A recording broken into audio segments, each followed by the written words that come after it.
बचपन में आपने एक कहानी जरूर सुनी होगी कि बहेली आएगा दाना डालेगा लेकिन हम नहीं फंसेंगे, और फिर उसके बाद सारे कबूतर वहां पे फंस जाते हैं। तो यही सिचुएशन होती है रियल एस्टेट के अंदर बायर्स की और डेवलपर की। क्या होता है कि जब एक टाइम आता है, एक दौर आता है, जैसे पिछले कुछ सालों में आपने देखा होगा, 2-3 सालों में रेजिडेंशियल का दौर था। तो रेजिडेंशियल का दौर था, सारे डेवलपर्स रेजिडेंशियल प्रॉपर्टी लेके आ रहे थे, एक से एक प्रॉपर्टी लेके आ रहे थे, एक से एक स्कीम लेके आ रहे थे, और लोग जो है कहीं ना कहीं डिस्काउंट खरीद रहे थे।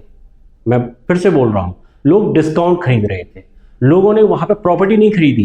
किसी कंसल्टेंट से बात करते थे तो बोलते थे कि आप मेरे को तो वहां से 2% मिल रहा है, आप क्या दोगे।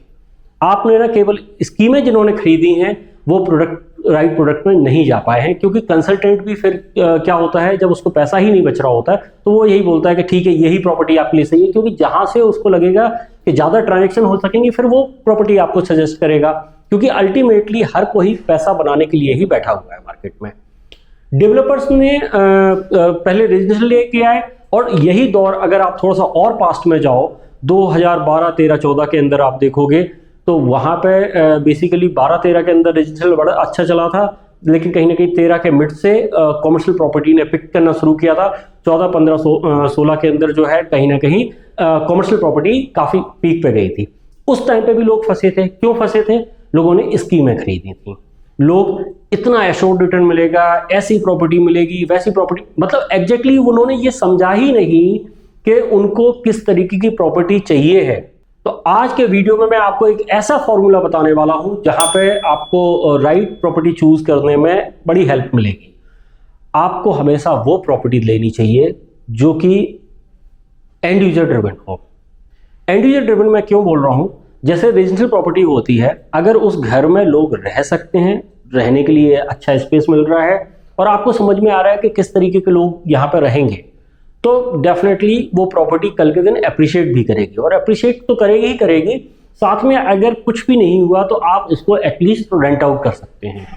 वहीं कॉमर्शियल प्रॉपर्टी में तो क्या होता है कि कहीं ना कहीं अगर गलत प्रॉपर्टी में आप एंटर कर गए, तो गलत प्रॉपर्टी में तो ज्यादातर क्या होता है कि इन्वेस्टमेंट तो आप करी थी आपने प्रॉफिट के लिए, लेकिन आपको मेंटेनेंस अपनी जेब से भरना पड़ता है।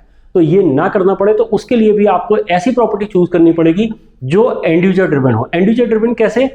अगर वो रिटेल प्रॉपर्टी है तो आपको ये देखना पड़ेगा कि वहां पर ब्रांड क्यों आएगा, किस तरीके का आसपास की सराउंडिंग में फुटफॉल है, अच्छा किस लोकेशन पे किस तरीके का प्रोडक्ट बनाया है, ये भी बड़ा इंपॉर्टेंट होता है। क्या होता है कि कुछ लोकेशन ऐसी होती है जहां पे आपको एक नेबरहुड मार्केट की रिक्वायरमेंट होती है। अगर वहां पे किसी ने डेस्टिनेशन मार्केट बना दी है तो वो प्रॉपर्टी फ्लॉप हो सकती है। अगर कुछ लोकेशन ऐसी होती हैं जो डेस्टिनेशन मार्केट होती है, जब डेस्टिनेशन मार्केट होती है तो वो बड़े लंबे एरिया से कहीं ना कहीं जो है फुटफॉल को कैटर करती हैं। जिस तरीके का ब्रांड वहां पे आएगा, जिस तरीके का रेंटल प्रॉपर्टी के अंदर आपको मिलेगा, उससे आपका एप्रिसिएशन भी डिसाइड होता है, आपकी आरओआई भी डिसाइड होती है। तो आपको राइट प्रॉपर्टी में जाना है तो उसके लिए आपको हमेशा यही देखना पड़ेगा कि प्रॉपर्टी एंड यूजर ड्रिवन हो।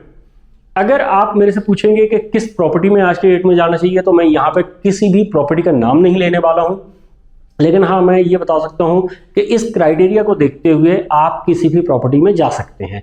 अगर आप मेरे से पूछना चाहते हैं कि मैं आपके लिए एक राइट प्रॉपर्टी सजेस्ट करूँ, तो आप हमारे नंबर्स पे कॉल करिए। हमारी टीम आपकी रिक्वायरमेंट को समझेगी, उसके बाद आपको एक राइट प्रॉपर्टी सजेस्ट करेगी।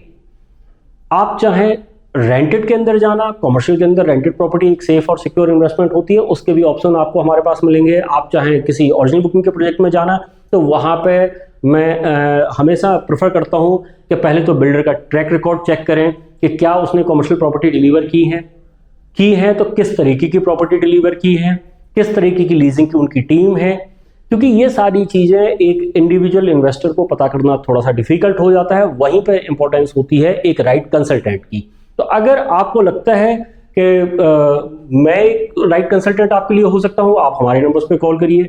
या आप मार्केट में किसी दूसरे के पास जाना चाहते हैं, तो आप ये देखिए कि क्या उसका एक्सपीरियंस उस तरीके का है या नहीं है। मैं पिछले 15-16 सालों से रियल एस्टेट ही कर रहा हूँ। कॉमर्शियल के अंदर जो है मेरी एक्सपर्टीज है, मल्टीपल डेवलपर्स के साथ भी मैंने काम किया हुआ है, और जो है एज ए कंसल्टेंट भी काफ़ी लंबे टाइम से काम कर रहा हूँ। तो मल्टीपल प्रॉपर्टीज हमने ट्रांजेक्शन की हुई है, कॉमर्शियल लीजिंग की हुई है। इसलिए मैं तो ये बोल सकता हूँ कि आप मेरे नंबर्स पे कॉल कर सकते हैं, आपको एक हैसल फ्री डील हमारी तरफ से प्रोवाइड होगी। Thank you very much.